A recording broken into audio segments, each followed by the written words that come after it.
Okay, this is room number 2, the sacrifice. This basically is representative of a time period of, like, I use the Mayan Aztec era because it's a very caste system oriented society. This is the emergence of the group soul. Whereas we had oneness before, where you felt one with everything because you were so connected. You're like a baby first born. You just are connected. You haven't even thought that you might be different from the world.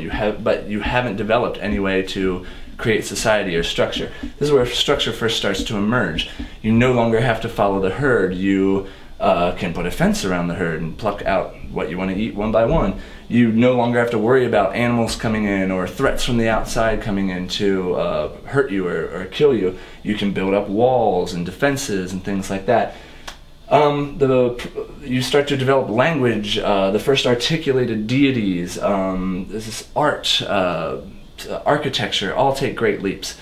You'd also develop bad things, unfortunately, like slavery and the entrapment of people and confinement of people, because remember, we're going from freedom to more constraint, and we're going from spirit to a little more material, so we have a lot more things, like, whereas before you just had a sense of God, even before you articulated it, was just this, well, here now you have an articulated God, which gives it more structure so you can do things like pray and dance and kind of interact with that God. But at the same time, now you've made a leader be your voice of God, so that you are born into this system and he tells you exactly what your life is. You never question going higher, you never question going lower, you just are at your place.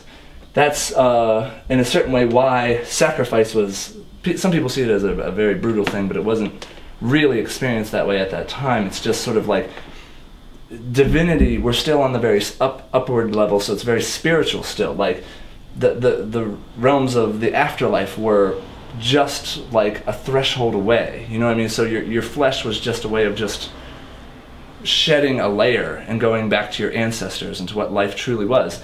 The reason you had such a sense is because, like I said, God was telling you every single day how to make the crop, how to ensure a good crop, how to, you know, when to exchange leaders, and those leaders willingly just went to the sacrifice. And it was just kind of a mutual interaction with the divine and the material world, because you're still, the jungle's right outside those walls. You know what I mean? You're not living in the caves and in the depths of the jungle. You built the walls up, but it's still right outside. You know, so that connection to the earth is still out there.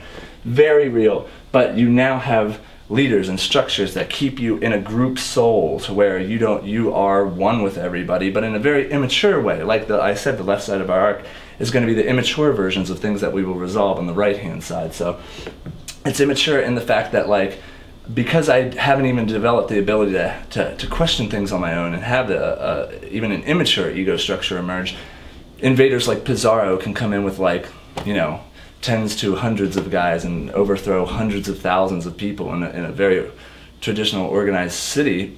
It's just because once you execute the leader, I've never questioned that I would ever go higher or lower than what I am, and you just basically killed God, so how am I supposed to even resist, you know? And so morality was, or the morale of the group was very intrinsically tied into that connection to the divine. So in a certain way it's very freeing, it's very like, we wish that today we had that sense of divinity, but at the same time it was very limiting, because if that was removed, then you had no sense of life purpose and you couldn't question and kind of evolve out of that.